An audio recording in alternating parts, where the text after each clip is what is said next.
Good evening, everyone in Good Australia, evening. and good afternoon in India. Good evening. Welcome to another Teja session on decision making. Today, I want to welcome not one but two guest speakers. So, welcome Harshika and Hemant, and we'll ask them to introduce themselves shortly. And as usual, warm welcome to everyone, all those who are attending today's session. And to my co-host Jayanti as well. So for those who are new, I'll just quickly tell you a bit about Teja. So Teja started about a year ago, a little bit more than a year ago during pandemic. I hate that word. I hate using that word, but it's the times we live in. And there's some good outcomes of that, which is this session where we talk about positivity and talk about personal growth. We get to collaborate with some really amazing people and get to bring really good discussion, useful discussion to lots of people who are interested in personal growth. So I think we all genuinely look forward to these sessions, to conversations, your feedback, and love to hear more of your suggestions of what you'd like to, what you'd like us to bring you. And I will introduce the topic for today, which is decision making. And I think a lot of people have people who attend have previously given us suggestions, and I think decision making is another thing that Jayanti and we talked about. Who doesn't want to know more about decision making and why we make the decisions we make and why we are sometimes scared of making decisions? In my view, the worst decision is the decision of doing nothing. So when you do make a decision, I mean, some decisions have been great and they've shaped your lives. And then there are decisions that all of us have in our life. We look back and think, what was I thinking? But they have taught us, they have played a vital role in our lives. So you can't disregard. As long as you took those in your stride and learned from your mistakes or build upon what you think you shouldn't have done, then they are helpful in my view anyway. At this point, I'll ask Jayanti if she wants to talk a bit about the introduction of decision making. Sure, Kalyani. I think this is a very relevant subject in many of our lives, including mine, because I think I've often struggled with decision making in my life, and a lot of it is owed to self-esteem, authenticity, vulnerability, all these many underlying points about why we become indecisive about certain things. Also, fear of failure, as you said, and very true, as you said, because a lot of people think that I just won't make a decision. But the fact that you're not making a decision is a decision by itself. So not making a decision or not doing something is a decision. So believe it or not, whether or not you think you have decided or not, it's already a decision. So it's really interesting how our subconscious patterns, how our past experiences, everything sort of unfolds into the whole process of decision making. Very true, very true. And I think when I was researching this subject, it was very fascinating to see the different takes on decision making. And I will leave our guest speakers, I won't steal their thunder, I want them to talk about it. But I just want to make a few points.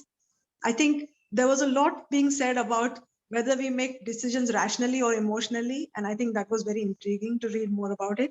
And I think the other thing was learning from decision makers, like people who are pilots or people in the army or people who are making these tough decisions during very difficult times and how they have made decisions. I thought looking at those decisions, I thought the decisions that we make in our day-to-day lives or even important decisions in our life are definitely not as critical. So there's so much to learn from people who are making those critical decisions as well. So let me now introduce our guest speakers. Harshika. She is a senior psychologist at Trijog. So Harshika, would you like to tell us quickly about yourself? You have Sorry, to unmute. I'm muted. I was muted. Good afternoon, everyone. I'm Harshika. I'm from Mumbai and I'm a consultant and senior psychologist at Trijog. When we had introduced this topic of like decision making to me, when I was really intrigued, and like Kalyani said, when we like read up a lot, there comes a point of there's both like emotions, rationality, irrationality, a lot of things that gets involved in it. So I was really excited to come to you all and speak about this topic. Aside from being a psychologist, I'm also a dancer and a writer, and I love reading and traveling. So anybody on those like common interests, you can hit me up later. Okay. Thanks, Harshika. And now, Mr. Hemant Kulkarni, can you tell us a Hi. bit about you? Good evening, everyone. It's very kind of pleasure to invite for this interaction with all of you. Basically, I bring few points here for today's discussion based on my little bit of qualifications in engineering and management, and about 38 years of experience in corporate, and having worked in field of human resource development as well for a good number of years. Well, some insights probably I can appreciate what Harshika will be talking based on psychology and all. So it will be a good interaction along with Harshika, and Kalyani and Jayanti. They have really started the discussion very well. I agree with both of them, what they have said. So that's a small introduction.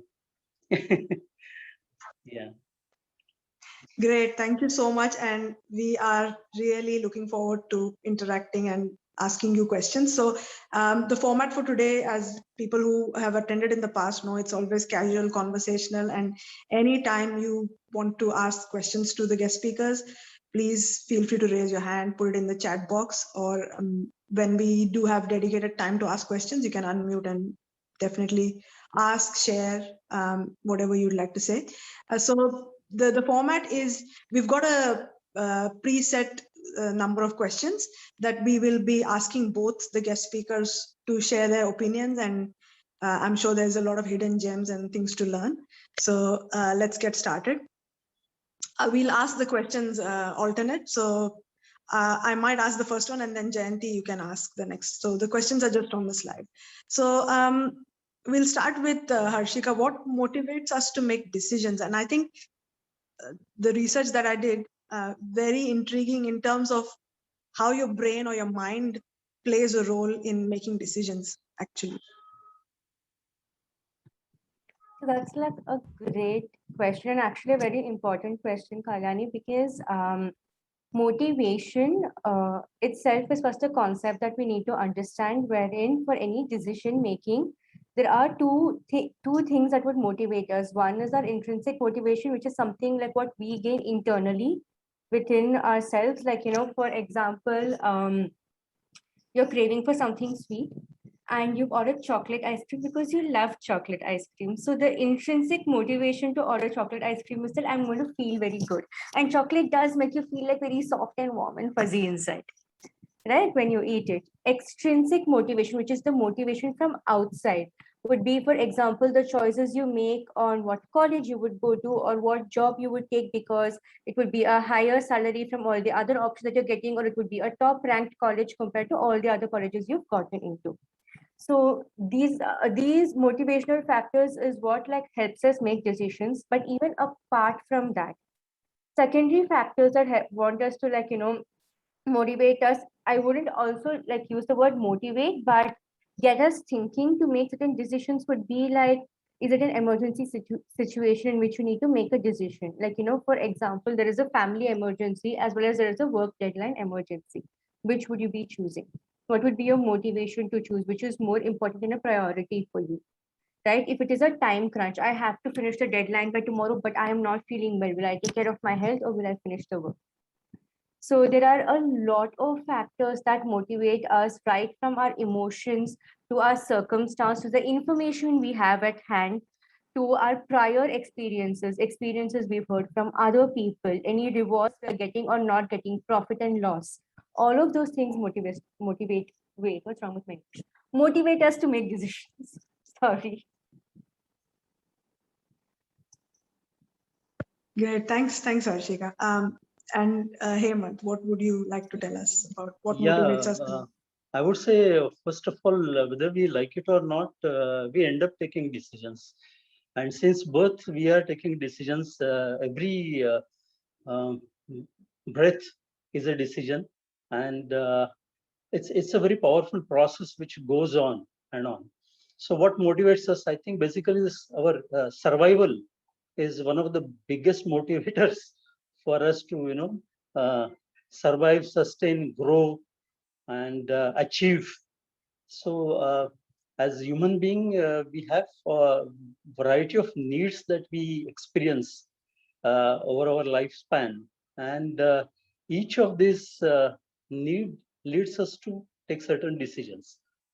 And invariably, it so happens that in our decision making process, it's never for oneself. It invariably involves many others around us, and because there are consequences, there are influences, there is impact on others. So the stakeholders are plenty, and their influences are also there when we decide something. So it's a very mutual and dynamic process which keeps on happening throughout our life.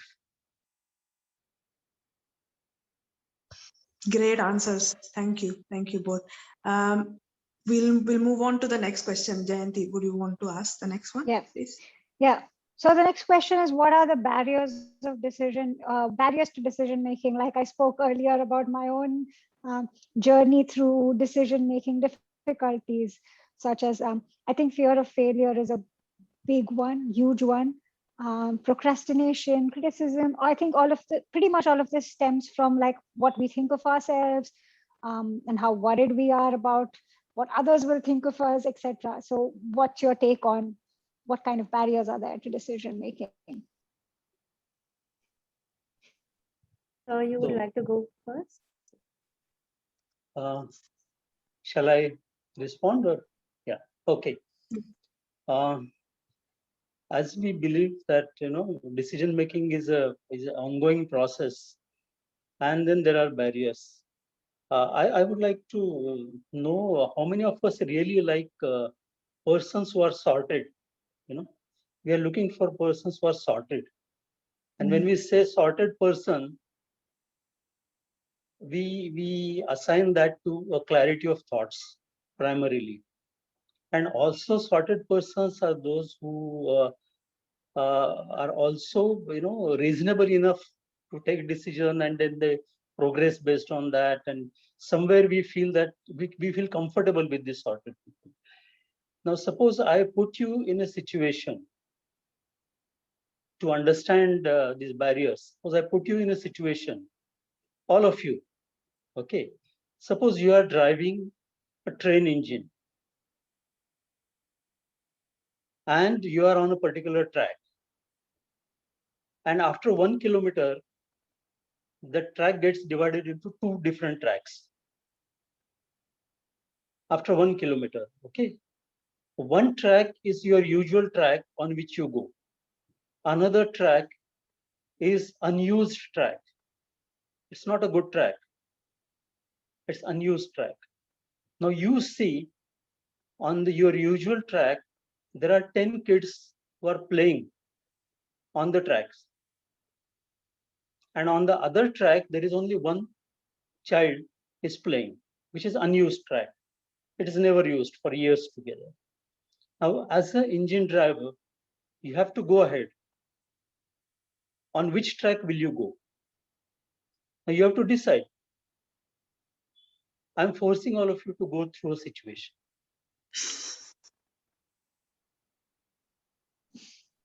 Maybe people can respond in the chat window. Personally, I don't know which path I will choose, but probably I would want to save 9 lives. But it also then depends on who the one person is and who those 10 people are on the tracks. Is it somebody I know? Is it some? So I think there are like other factors to it for sure. Okay. Jayanti, you have said as a representative of the group, because we'll not get into everybody's response right now. But the first thought that comes to our mind, and which we think is a rational way of looking at it, is one life vis-a-vis 9 or 10 lives. So it's better to, we can sacrifice one to save 9. Isn't it a prudent decision to make? Yep. But this is what comes to our mind instantly. Now Yep. look at it from different perspective. Then we'll know the barriers. See, our first barrier is what we have gone through is a typical way of looking at it, number of lives, right? Now look at it that the 9 kids who are playing there, the distance is 1 kilometer. It's possible that they will, when the train comes nearer, they will run away from the tracks and nothing will happen. Mm. But the child who is there, who knows that train will never come on this track because it has been last so many years, the train has not come in this track, will never move. Mm. Mm. Possibility, Mm. right? Now, it is also Yep. possible that on unused track, if I take the engine, the train, the track may not be all right. That's why it is unused. So it is not 9 lives, but maybe the entire train load, all the passengers, their lives at stake. Mm. So I do not know. So if we start looking at the situation itself, whichever situation we are facing, the barriers is we stop thinking after we think first time. Our immediate thinking prevents us to think further. And we think that our first solution that comes to our mind is the best solution. Mm. Then also thinking in terms of all other possibilities, it requires certain way of calming down the mind and looking at all possibilities. So the process of thinking basically needs to be sharpened. So if we look at the different ways in which we think, I think that analytically we need to think what we think. And how many people think about that thinking process? That is another thing. Now, as you rightly said, fear of failure is there, criticism issues are there, what people will say, procrastination related things are there. But in terms of procrastination, let me say that procrastination is not always bad. Generally, there is a tendency to think that procrastination is not helpful. But there are people who immediately jump to conclusions and immediately get into action very fast. They are always hyper in terms of. So many times the people who are very hyper, they end up doing things which did not have been done. I mean, if you wait for half an hour and some of the things die down on their own, I mean, some of the issues get resolved without doing much. So these kinds of situations in which procrastination also helps at times. But well, this is a barrier for many people because they just don't start thinking that let us do something which is simple enough and let's not try difficult. Keep the difficult question at the end and go for the simple ones first. So people may not attend to the right type of issues in the decision making process. So that also happens. I think one of the barriers is getting to the root of the issue itself. And that is where, either we work on the symptoms or, what we assume, presume, or apparently what we see, we consider it as a problem and start working on it. So many times that is not the problem. So understanding what is the real problem or what is the real issue, getting to the root of that is a better way. And as I said, sometimes we can even come to conclusion that nothing is required to be done. Or something is required to be done, but at a later stage. So this kind of a well-informed judgment can be taken subsequently. So decision-making process has got lots of barriers. About emotionality, I'm not talking because Harshika would like to elaborate more on that. If we look at certain decisions, one of the barriers is some people are data-driven, and they are so much data-driven that unless I get complete data, I will not decide something. So the reality is that in most of the situations, we don't get complete data. If we look at a corporate example in this situation, so as you go higher up in the hierarchy in an organization and start taking decisions at senior and top level, you have to work with minimum data or unknown data or unverified data. I would say that also. Or sometimes you have to just imagine things and work on various alternatives and options because data is not available abundantly. Whereas in an organization where we are working at a very lower level or at the bottom of the hierarchy, probably the things are more defined and more structured. So if we are structure driven, some people are very highly structure driven. So uncertainty, unstructuredness, they feel lost kind of. So that also becomes a barrier for them. For some people, a lot of data, they don't know what to do with that data because they get lost into the data jungle itself.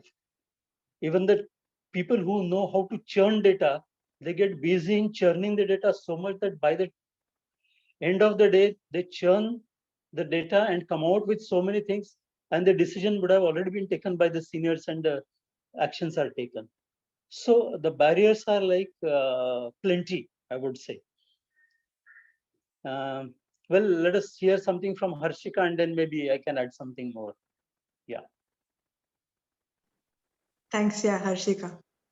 Thank you, sir. And those were like really great points and very valid points, many which were in my mind as well. So adding to what Hemant sir had said, and in fact, relating to something he said are stakeholders.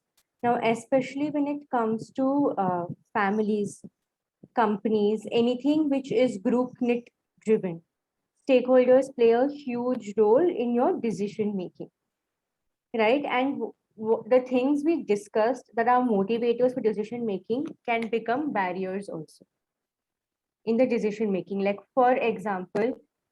um, for example, in your career, if you have chosen the passion you want over a lot of money, but you are the only breadwinner in your family, your stakeholders are your entire family. They get affected, right? If you are in a like certain in a top management and you are a perfectionist, you need like every data to be checked and you need everything to be thorough, then the process and the hand down that happens gets delayed, which means the productivity gets delayed because then your entire team is working on a time crunch. And when the entire team is working on a time crunch, at a team level, the decision that's being made gets compromised. So then here is where, if you look at it like a group knit situation, comes into play emotions, because there's a lot of frustration that will come in, and in frustration and in like in that stress of I need to get the job done, the decisions you make. Here there are two concepts that come into play called heuristics and biases. Heuristics are nothing but mental shortcuts that we tend to take in order to make a very quick decision to get the job done, right? And biases are those that wherein we already have like a set opinion on things and we look for validation of those biases, and hence we tend to make the decision. For example, when you are working on a time crunch and your team has done exceptionally well once before, you will assume that my team has done it once before, so my team will be able to do it again. So you will not look at where your team is in their mental and physical state right now, but you're like, you guys have done it before, keep doing it right now. So then a managerial decision that comes into play over there, right? Heuristics are also like many kinds. For example, availability heuristics. What is availability heuristics? Whatever resource is available to you, based on that, you would be making a decision, right? Representative heuristics is you have like an idea. This is how we make friends. You will find like North Indian people, South Indian people, Hindus, Christians, Muslims, and you will always see these close knit groups, because this is a representative heuristics as to this person will get my culture, this person will get my language, this person gets my idea of thinking.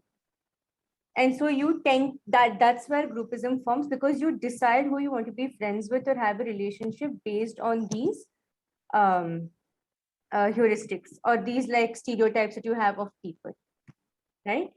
Then come your cognitive biases, which is basically validation, or like, I want to be correct. So when does a bias happen? There are two times that it happens. One, when you're trying to justify the decision you want to take. So you will only talk to people who will validate the decision. Or you already taken the decision. So you anyway end up talking to people who will anyway validate the decision. Right? So these are where barriers come into play, apart from the availability of the information that happens, the validity, which means how reliable is that information? How much time do you have to process that information? Who will the person agree or disagree? If it's in a group, is everybody in the group agreeing to that information or not? So all of these are barriers. And like Sir said, procrastination is good, but not too much. Like, for example, if today you want to take a decision that I want to buy this house, right? Your broker has shown you your broker has shown you two houses, one which is 1 lakh, one which is say 50 lakhs, and another which is 75 lakhs. You like the 75 lakhs one, but the entire home loan is on your head. Your broker is very smart. This is called like a decoy effect to help you like make a decision, but which can also be a barrier, because your broker will end up showing you a third home, which is very similar to your second home, except that it's 50 lakhs more.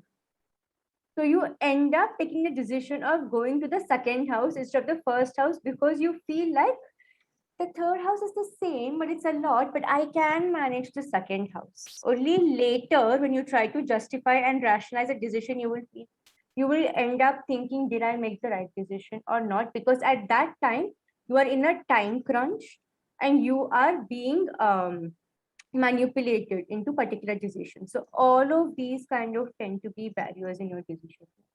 Emotions are especially, like when we are angry, we say a ton of words and then we would walk out of a relationship, or we would be physically aggressive. Those are decisions we take on the spur of the moment. Right? And then later we tend to think, why did we do it? So it's really important to kind of pause. Yep.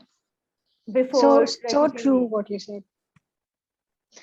Yeah, I was just thinking you explained it so well with the cognitive bias and everything, because I heard this example once about how these biases are like curtains in front of our minds, and they will often prevent us from taking a certain type of decision that we should take.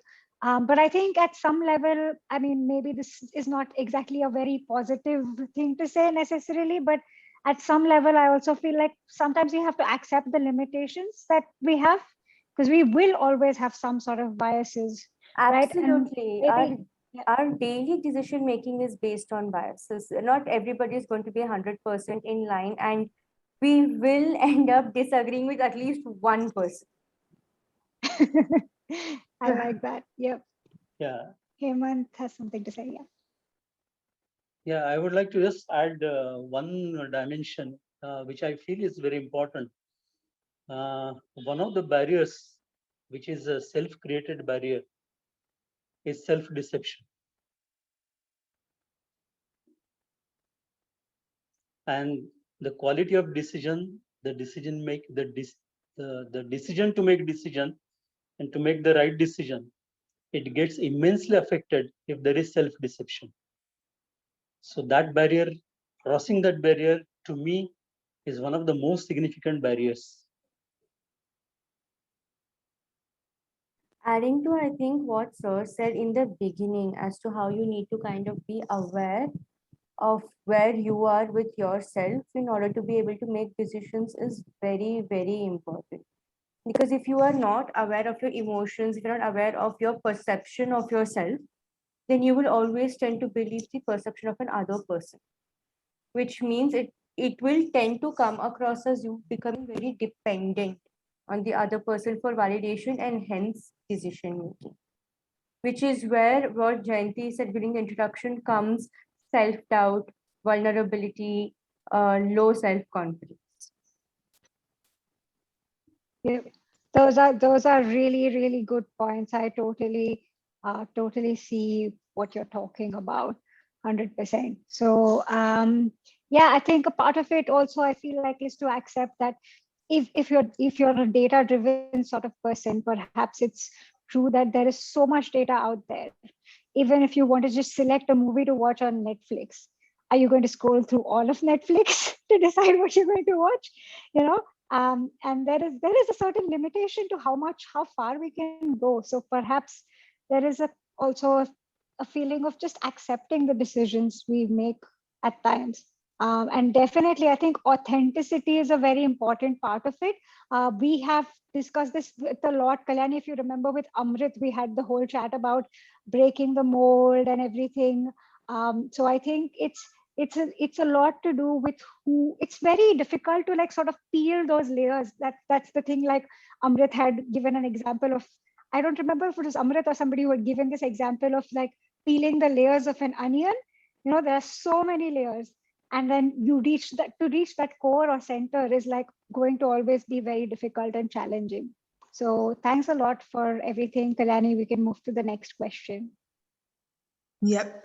Quickly, just before moving, I think they were great points, really great. And just to summarize, I think the biases and the self-deception is such an important thing because, and I think some people also, they feel like, you know, it's so difficult, the decision making, because the self-reliance aspect is very low. That's why they want to always hear somebody else's opinion and make the decision, so that they can, if the decision didn't work, it's not my decision, someone told me and that's how I did it. So they just wash their hands of it, and that is really not being brave enough, honestly. I mean, there's so many different aspects of decision making, but the more and more you learn to have self-reliance, the better it is for you, because you'll make mistakes, but then slowly when one decision works and the next decision works, the confidence and the self-esteem is just immense, and I think that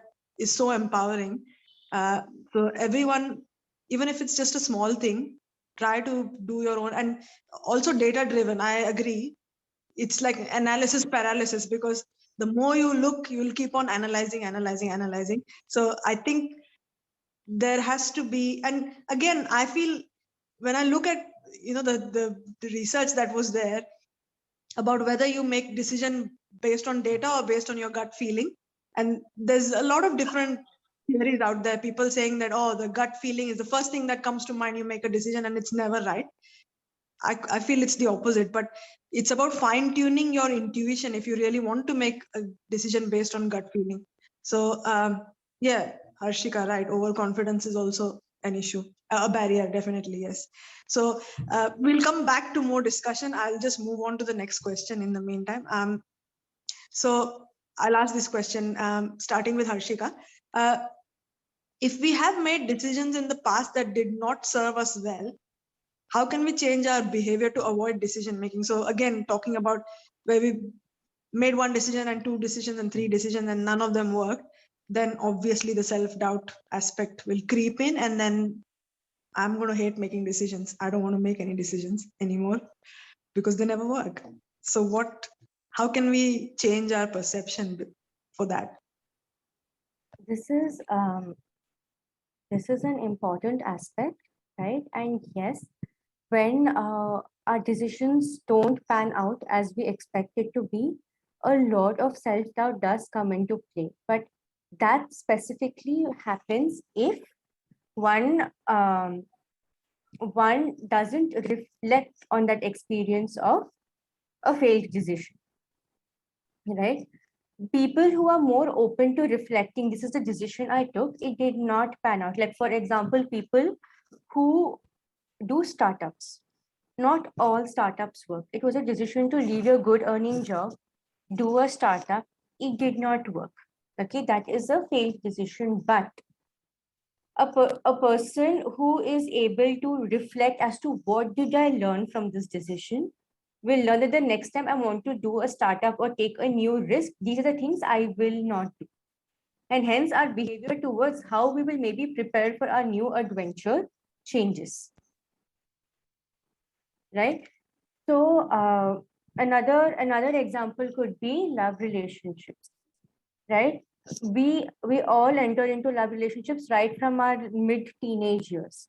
And as we meet people, our behavior and decision of the kind of partner we want changes, because we have an experience that my first relationship did not go well, this boy or girl did not treat me well. It was an abusive relationship. It was relationship where it was only one-sided.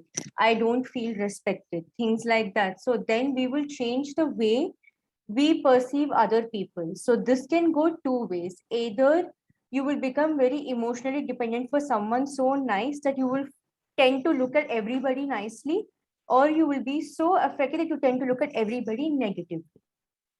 This will happen when you have only taken the experience but not taken the learning from the experience. When you take the learning from the experience, you work both on yourself as well as your decision. And only when you work on yourself can you avoid similar bad decisions. That's a great point. And Hemant. once, I'm so sorry, once Sir speaks, if we could have some examples from the audience as to for this, it would be really great. Sure, yeah. Hemant. Yeah, very well said, Harshika. And I just want to add one thing here. When we talk of certain decision which has not worked, or series of decisions which have not worked, I mean, every time one needs to look at from whose perspective it has not worked. Is it that I have set up some expectation level and I have not come up to that my own level of expectation? So I performed well, but I have performed 60%, 40%, something like that. And am I labeling it as a failure, or that my decision has not worked? Number one. If it is in the perspective of others that you have failed or something, then one needs to have a clear look at have I made proper analysis of the feedback that I am getting. So feedback needs to be analyzed very rationally, because in this competitive era, always there are trollers and there are people who would like to put you down some way or the other. So as a decision maker, you need to also have some consideration for such people around you who would be giving you some not so positive feedback, I would say. So the decisions which have not worked, first of all, analyzing them to see what exactly has gone wrong, if it has gone wrong.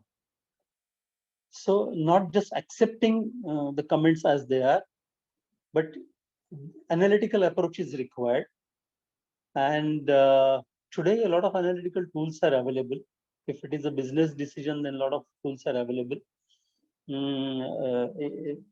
There are financial parameters, there are various parameters, and if we are talking about individual emotions and feelings and all that, so keeping certain emotions aside, can you yourself look at it as a third person and analyze it? So that for that rationality, you need to sometimes take a third person's view about your own life or about your own decisions.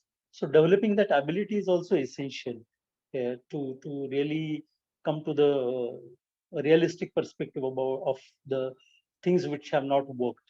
And then probably you'll get more insight in terms of what can be done about it. If I may add to what Sir said, so I can add, right? Yeah.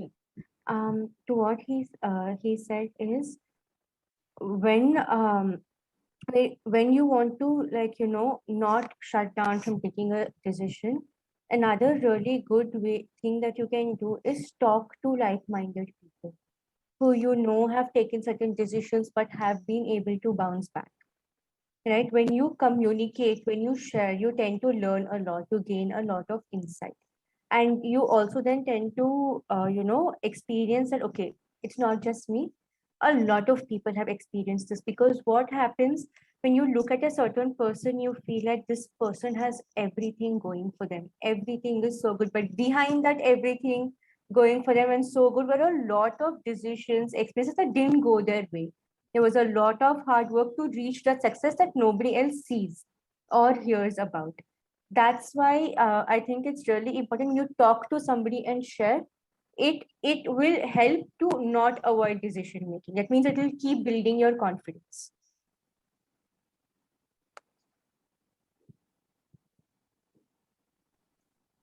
Journaling helps in looking at our decisions objectively. Absolutely. Putting things visually into points really gives you the idea of where you stand right now in terms of your life goals and your decisions for those life goals. And it'll also help you like look at where you can change and how you can change.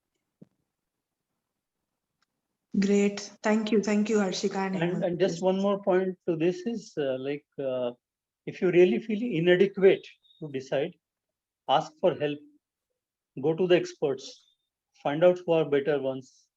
And asking for help should be a very simple process where, it's not losing yourself or, self-respect or something like that. Anybody has a right to ask for help, and there are people who are ready to help you out genuinely also. So tapping the resources which are available in terms of genuine help is also a candid way of looking at working over the failures. That's true. That's great. And I think asking, like both of you mentioned, like-minded people or people you trust or people like you perceive that they have it all, and they are, in your eyes, they are successful or achievers, then yes. And you will notice that it's not that they've taken every right decision. They've had so many decisions that didn't work. But I think the most important thing was that they didn't give up. There was a wrong decision, there was an outcome, they faced the outcome. And as Harshika mentioned, it's so important to process the learning from any experience you have. They were successful in processing the experience and moving on to make better decisions. So I think that is definitely important, to consult with people you trust as well. Which leads me on perfectly to the next question. So let's have the next question. Yeah. So we all know people who dare to make these decisions, achieve and succeed. So what is so unique about them?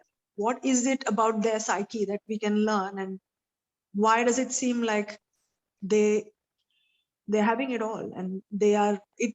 I mean, for someone, it will look like there's no one there who has made every right decision, but how is it that they have reached that level by learning from the bad decision and still keep going? Yes. Shall I? Yeah. Okay. Well, when we say people who dare to make decisions achieve, it's very true, because no risk, no gains. And when we say we want to achieve, that means we want to do something better and more than what we have done before. So in this journey, if achievement or targets or something which we want to get in our life, purpose of life, mission of life, vision of life, whatever you name it as, whether it's of a business or of individual, on this journey, unless risk is, risk-taking ability is shown, you can't achieve. It is very simple. So assuming that this is true, how do we go about it? So what is the psyche for these people? Now, is it something like, you gamble? Is it something that you gamble? If you get success, well and good. If you don't get, whatever happens, happens. So it's really not a gamble. Now, when we are in a decision-making situation, whatever it is, the outside situations may be favorable or unfavorable. This is one dimension. Second dimension is that when we want to achieve, there are the in terms of certainty, the things are certain, they are uncertain. That is also possible. So there are tools and techniques which are available, which help us to assess the risk. So those who are in corporates or those who want to, even in personal life, want to implement certain tools and techniques, there are certain tools and techniques. I'll just mention them. So maybe, if you see continuum of our mental process in terms of decision making or problem solving and so on. One is a highly creative process. The top of that creative process or divergent thinking process is probably meditation or dreaming. And if you look at the other end of it, the graph is like S, on the top of it, if it is a creative process, it is daydreaming or meditations and things like that. If you look at the convergent thinking or logical thinking and all that, the other end ends at pure logic. So in between, if we see, there are various techniques which are available. Now, those of us who have studied mathematics, differential equations, matrices, and so on, we often wonder why we are studying all this mathematics. Is it useful in life? And this is the question most of the students get. Why am I learning? What am I learning? Is it for scoring? Has it got any practical implementation in life or not? So I would like to tell, if there are students as well and for others, all these things can be used and they are being used for personal decision making as well as decision making in business. So there are techniques which are stipulated, the basic statistical techniques to operations research, techniques like Kepner, Trego, and so on. I mean, you can go on using these tools and decisions can be arrived at. So risk assessment using decision tree analysis, using game theory, and so on. See, these are all probabilistic models. So when we, as I was telling you, when we consider any situation, favorable, unfavorable, certain, uncertain, and so on, we can assign certain probabilities to this and work it out. So that is what in general terms we say calculated risk has to be taken. Jumping from a cliff, if it is a bungee jump, yes. If you know swimming, yes. If you know flying, yes. But if you don't know any of these things, then probably it's a suicide. So, this risk can be calculated depending on what vehicles are available to you to implement those things. So this calculated risk is to be taken. And when we learn to take calculated risk based on data, churning, certain assumptions, and working on it and assigning probabilities to that, it is very much possible to really take decisions in all these situations. And thereby one can achieve. So the psyche behind that should be, first of all, one should be bold enough to think something big, think something larger than what one has done. So one should have dreams and vision and mission, something bigger, larger in life. And then awareness of these methods and techniques to take calculated risk. This kind of combination of both with definite motivation from wherever it comes, it pushes you to the kind of success that one is looking for. Yeah, that's Great. Thank you. Harshika. I completely agree with what Hemant sir is saying. And in that respect, I think as individuals, we tend to always decide something that is favorable to us, right? And something that kind of goes with our line of thinking, even though we know that the other choice or the other decision is the right decision. It can be something as simple as my partner and I fought, but it was his fault. Why should I say sorry? He's the one who's supposed to say sorry. So then that ego comes into play. and you make a choice. It's actually a choice that I will not apologize, I will not mend this fight.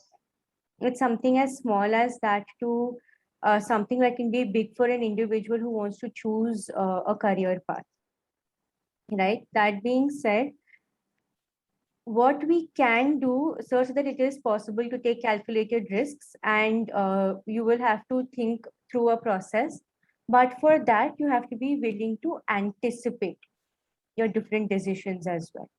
For example, if it is an 18-year-old needing to decide college, this is the college I want to get into. I am going to complete my school. What is the roadmap from school to that college? What is the in-between processes? If I do get into college, great. If I don't get into this college, what is my plan B and plan C? If I don't clear the entrance exam or the required competitive exams for this and this, what will I do alternatively?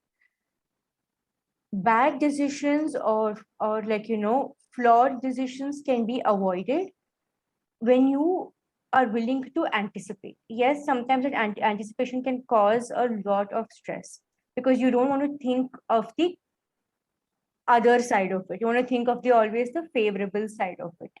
But it is very important when taking a decision to be very objective, and that is one of the things you will find every successful person do. They will put themselves in a difficult situation. They will anticipate difficult situations. They will anticipate pros and cons. That is why they're able to accept failure better than other people, because they're able to step back emotionally and be very objective about it. That is one. Two, in our lives, you have to take 100 decisions in a day, which includes what do I have for breakfast, lunch, dinner. Right? So when we make those small decisions into routines, spontaneous routines, we have the mind space for big decisions. Okay. For example, I don't know if it's a relevant example, but I'll still give this from my life only because it's the only thing I can think of. I had being a therapist can be sometimes very stressful, sometimes very long, right? So I've decided to have like a cook so that I don't have to think what is my breakfast, lunch, dinner, which gives me a lot of mind space into sitting for my clients, preparing for their sessions. How can my sessions be different, as well as how can I progress them towards their goal? So I have the mind space for all of that. But in other words, I was spending like half an hour a day thinking, what do I cook today and for this week, right? I have decided that I will wear formal kurtas only to work, so that I don't, and I have only like some 10 kurtas. So I don't even have to worry like which kurta I need to take. Whatever comes into my hand, I take it. As long as I'm presentable to my clients, I am good. So all of these things, when they become a routine, gives you a mind space for your bigger, more complex decisions. Like, for example, this is the concern my client has come to me with. What kind of therapy or therapeutic intervention should I give them? Will this kind of technique work or not work? If it doesn't work, what is the alternate plan for me? So it gives me this much time to plan, like for my client. And it can be same way for all of you in terms of doing your home chores, because you need to be on time to collect your food or your water or your groceries, because I don't know, Bombay works on time.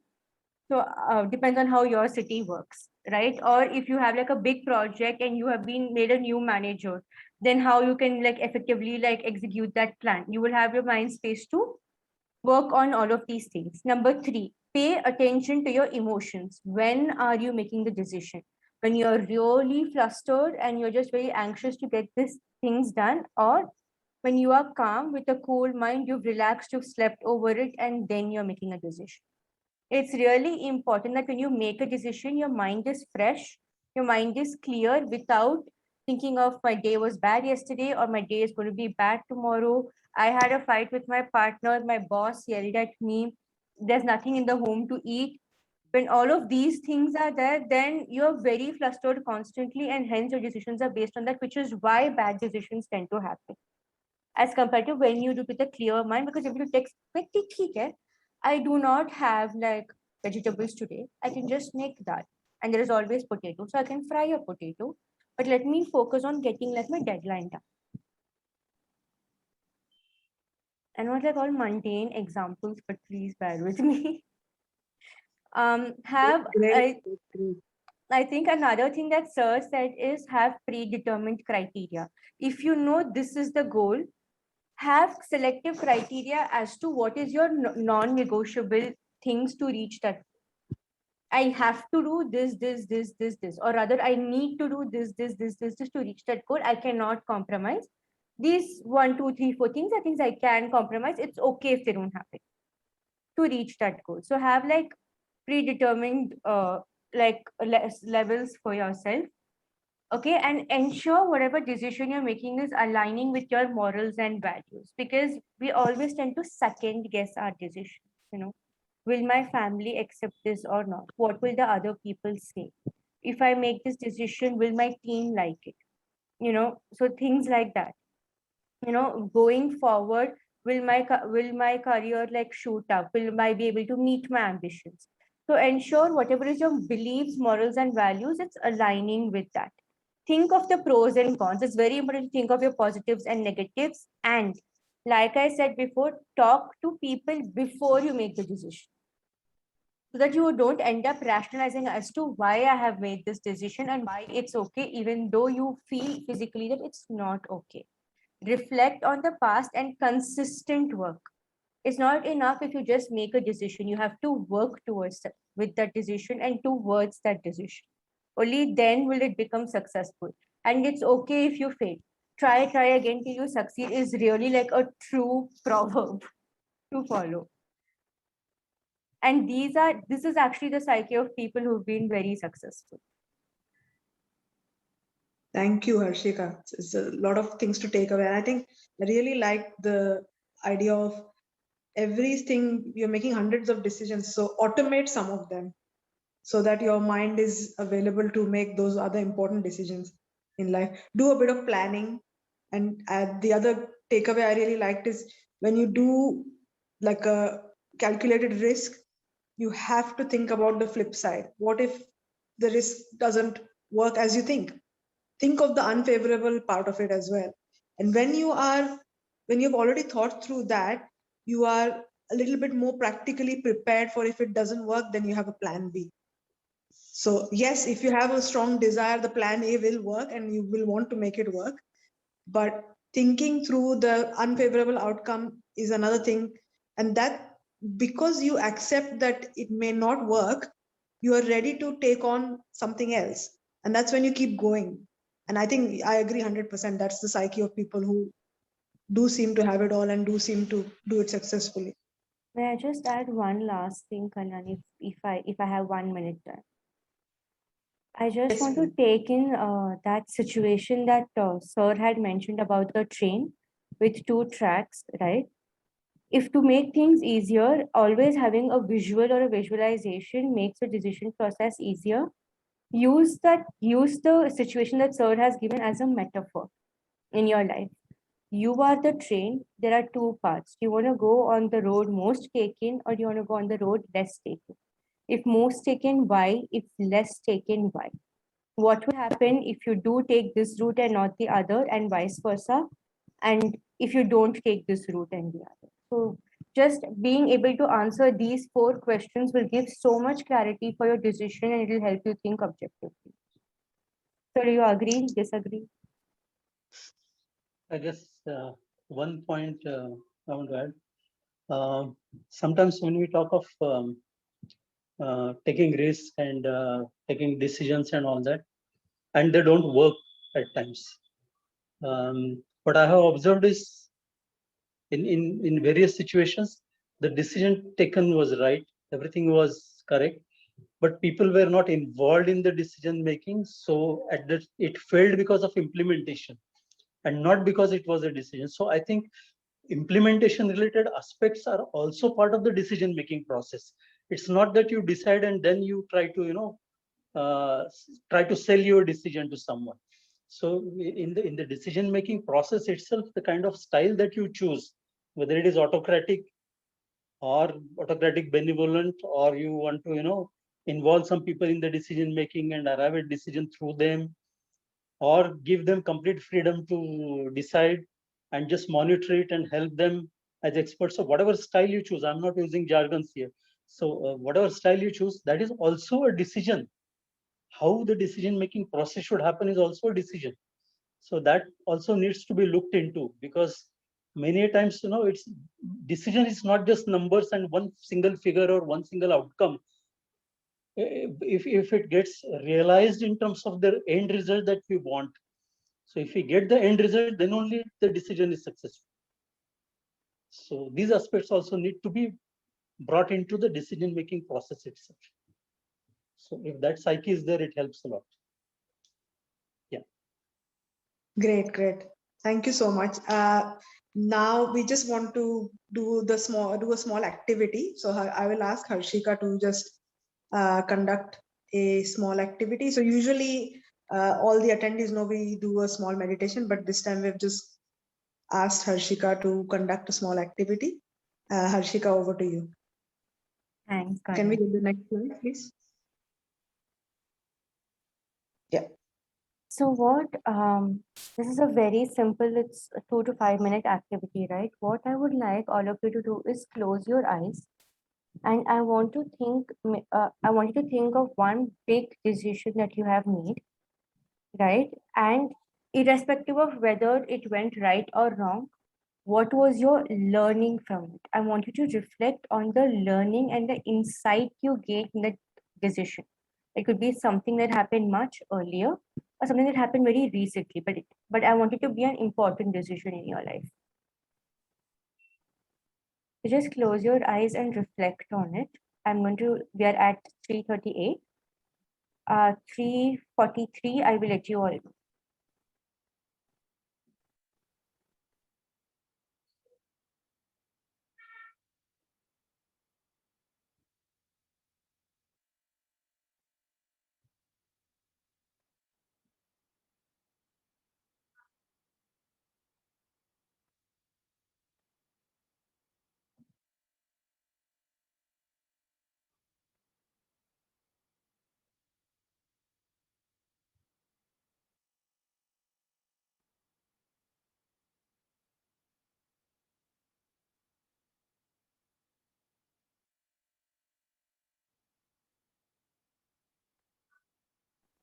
If you think it will be helpful, you can even write it down so that you can use it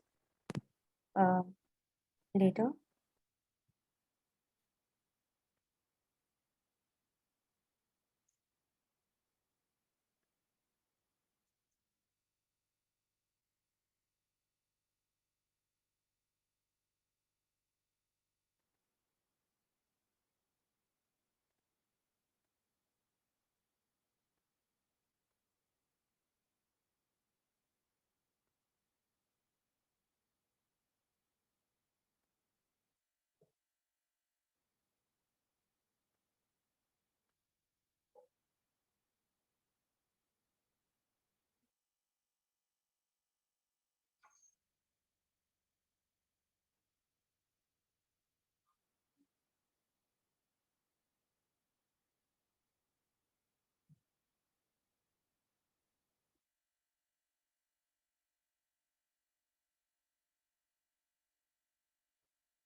We'll just wait one more minute.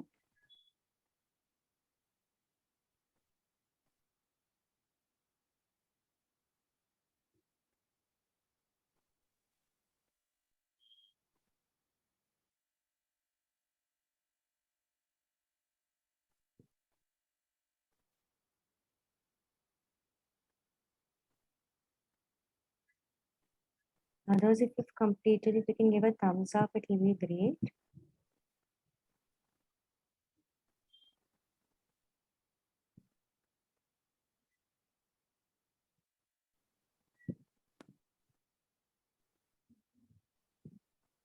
All right.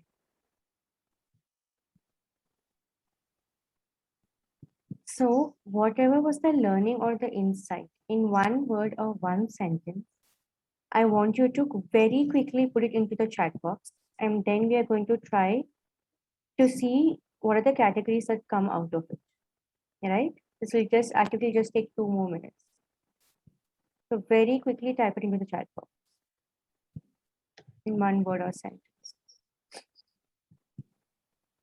Can I just tell you mine by the time people are Yeah, typing sure. in the chat box? Yeah.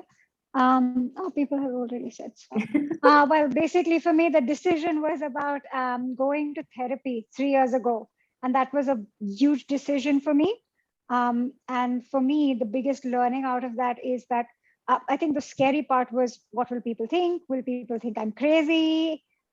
Oftentimes that is very easy association made. Oh, why do you have to go to therapy? Are you a crazy person? And that societal impression sort of comes onto your mind also. But I think the biggest learning for me was to really do what I needed to do for myself without caring about what other people thought about me. And I think this has been a very, very positive, impactful decision in my life. Okay, wonderful. Thank you, Jayanti. So glad that you took the decision to prioritize yourself over other people. That's really important. We have Amrita saying, do not rush. Absolutely. Annapurna saying, listen everyone out before jumping into making decisions. Naina ma'am saying, taking risks pays off. Kalyani saying, intuition tells you a lot. Learn to listen and understand. Absolutely. Kalash, how far we have come. So these are all positive things, irrespective of for what the circumstance you made that decision, right? And this entire activity took 5 minutes or less. So with every decision that you make, if you are able to just give yourself 5 minutes time to reflect on and get like your insights, the further decisions that you do need to take become very easy.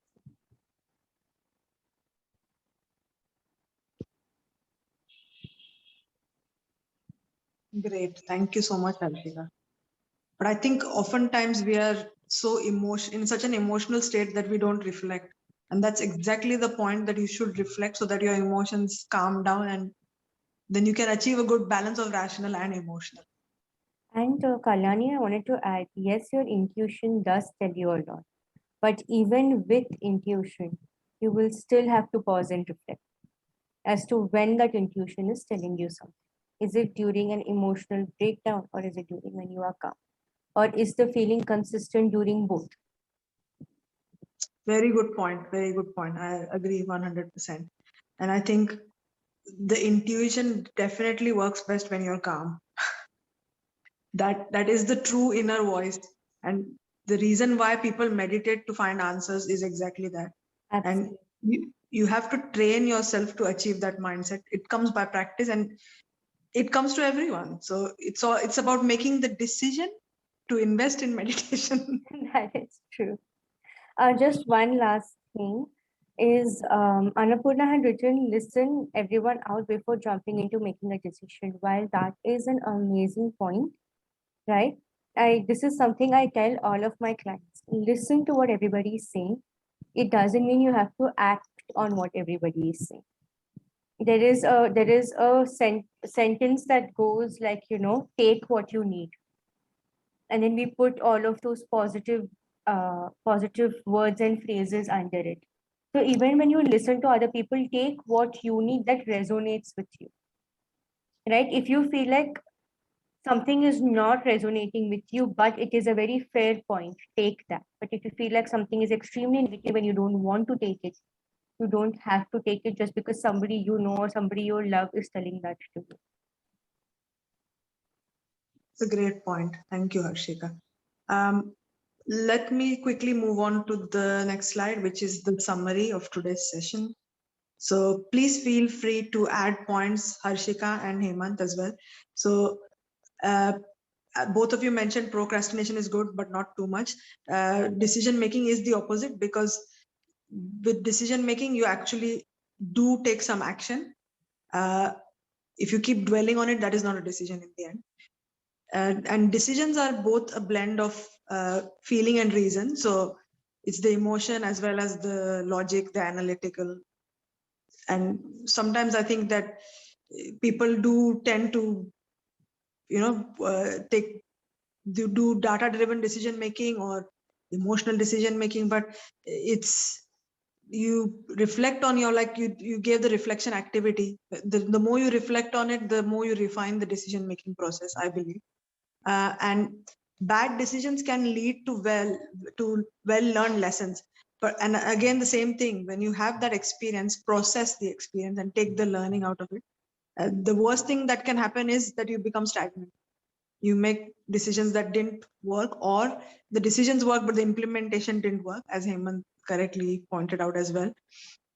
But don't become stagnant after that. So I think that is a very important takeout from decision making. Harshika and Hemant, would you like to add something?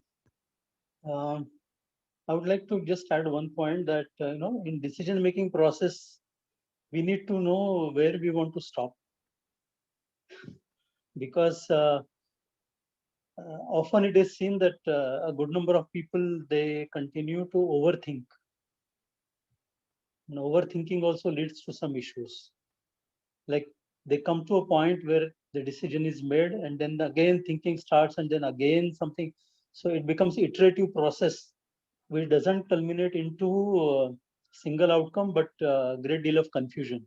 So probably where to stop in the entire thinking process, that also one needs to learn in the decision making process. So when to stop thinking, review it, see for the outcome, see for the influence that it can have or consequences that it can have. So this kind of assessment in the thinking process is also required in between to arrive at a real good quality decision. Absolutely, absolutely. Great point. Harshika, would you like to add anything in summary? No, more than looking at decision making as the opposite of procrastination, I usually look at it as procrastination as a part of decision making, wherein we are looking at procrastination in terms of pausing and giving it a set time to think about it, not indefinite time, but a set time to think about it. Right? That way, I would always look at procrastination as a part of decision making, as a part of the implementation process, like Sir said. And even with the implementation process that he was talking about, can come a lot of self-doubt as to how am I going to go about it? How am I going to go about implementing it? What if it doesn't work? Again, like he said, the aspects of when to stop thinking, putting in the parameters or rather the elimination points makes a big difference in that. Great, great. Very, very valid points. So move on to the next slide, which is just some media links about, this is Jayanti and I, when we researched the topic, we found some useful references. So that's what we've added here. I will let Jayanti talk about her recommendations, but I'll just quickly talk through. So Think and Grow Rich, who hasn't read it, and if you haven't, please read it. There's a chapter on decision, and the fact that the book was written in 1937 or 39 is a huge deal about the book itself. Napoleon Hill talks about decision making, and because he analyzed his entire lifetime, he analyzed people, successful people. He realized the one aspect of people who were successful is that they were able to, like Harshika said and Hemant said, they were able to take a pause, but they were able to make a decision, not think indefinitely and lead to confusion. So they were able to do that. And even if the decision didn't work, they were slowly able to steer it in the direction that they wanted. So that was being bold, not being afraid, and actually taking the step, and sometimes even choosing the path that is not taken often. So, which is great. And then there's a few other books. And when I was doing some research into videos, I found this really great video. It's a TED talk by Matthew. I can't read his last name. Matthew Confer. Yeah. 3 steps to better decision making. So he talks more along the analytical route of decision making. So I would recommend, it's a really short video, but he gives a very fantastic example in the end about, if you know and if you watch the movie called Sully, where Sully was a pilot who landed, whose plane had a trouble where geese entered the engines and both engines failed, and he made a quick decision of landing on the Hudson River rather than a runway. And he talks about how the 3 aspects of decision making went through his mind. And when people like that, who have hundreds of lives at stake with the decision and how they make the decision, it's a really great video. And I would recommend watching the movie Sully if you haven't watched it. It's a really great movie as well, about decision making and how things pan out. And then I'll ask Jayanti to quickly talk about some of the recommendations she has added. Thanks, Kalyani. I think Sully is a great movie. I really enjoyed watching it with Tom Hanks. Yeah, I think I just have a funny thing to share quickly, because last week I was watching this TV show called The Big Bang Theory. It's a very funny TV show. I don't know how many of you watch it, but there was an episode in which Sheldon, who is like the central character of Big Bang Theory, he decides to automate the process of decision making. So he sort of like throws a dice every time he has to make a sort of menial or not important decision, and he decides to live his life by it. And at one point of time, he says, after a week, he's like, I co-authored 2 publications and I'm working on like this big project or whatever. And it's a bit funny, because it's like, yeah, you know, he just rolls his dice and says yes or no. It's a bit at the extreme end of things, but it's just funny to know that this is so scientific. Like, we feel like this thought is so scientific, but I think it's so it can really, because we live in a world today where we have too many decisions to make, and people joke about like, oh, what do millennials, or what do like the new generation, what do they have to complain about? They have everything at their hand. I think that is the thing to complain about. We have too many things at hand. We have too many choices to make, and that can be so draining. So I think it's very true what Harshika said, to like automate some of the decisions. I really like that. In terms of resources, I think even Harshika had said the same book, Thinking Fast and Slow by Daniel Kahneman. I think the fun thing about this book is there are like little exercises to do in the book, which kind of like have an eye-opening sort of feeling.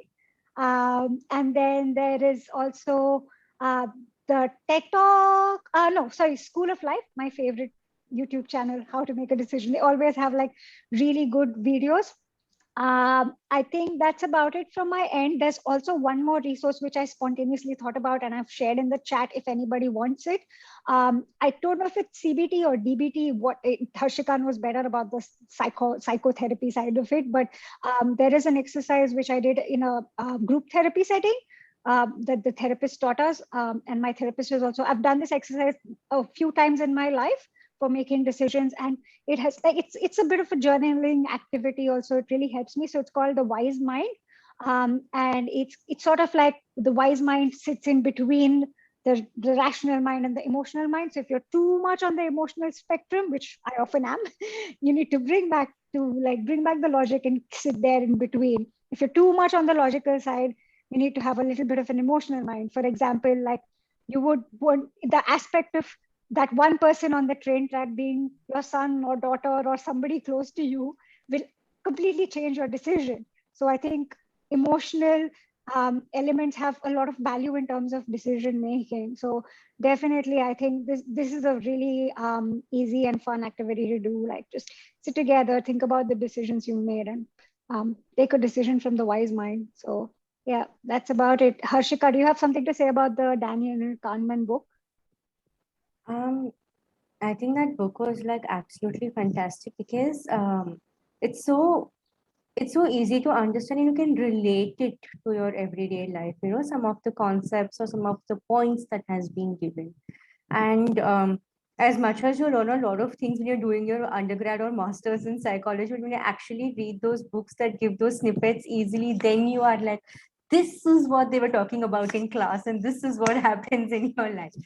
So I think this is a very simple book, and I love those books that have exercises in them, because then you're able to apply what you read or learn basically, and then you're able to take it into your real life as well. So that's why I recommend it.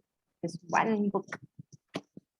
And another thing I would like to add is, this was a movie I was seeing yesterday, and I was just thinking how relevant it is to the decision making thing. It was called actually two movies. One was Bhuj, which is I think has recently released. The other is the Ghazi attack.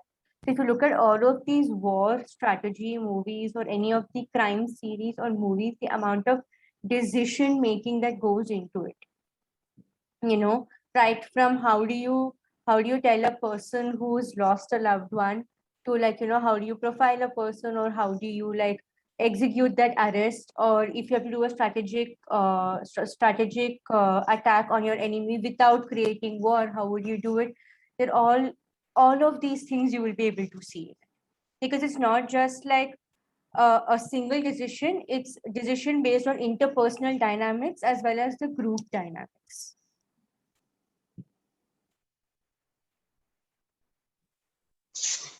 Great. Thank you so much. Hemant, would you like to add anything to the No, resource it list? was wonderful. Well, as I see decision making, if you relate to anything that happens around to your own life and learn lessons from it, the quality of decision making improves. So how much you learn, what you pick up, how much you are open to various ideas and thought processes happening around you, it's all learning experience basically, and that enriches you as a person in terms of the quality of decision making that you do. And uh, taking decisions and managing the impact of the decision, both the things are equally important according to me. It's not just decisions. So managing the impact of decision or influence of the decision is equally important. And I would say it's not part of the resources, but just a statement that I would like to make. It's like, those who like to solve Sudoku, there are 9 boxes. Even if the numbers are 1 to 9, you're not thinking about one box, you're thinking about 9 boxes. So it's a collaborative process. I mean, you need to see impact of one box onto another box, one line to another line, one number to another number.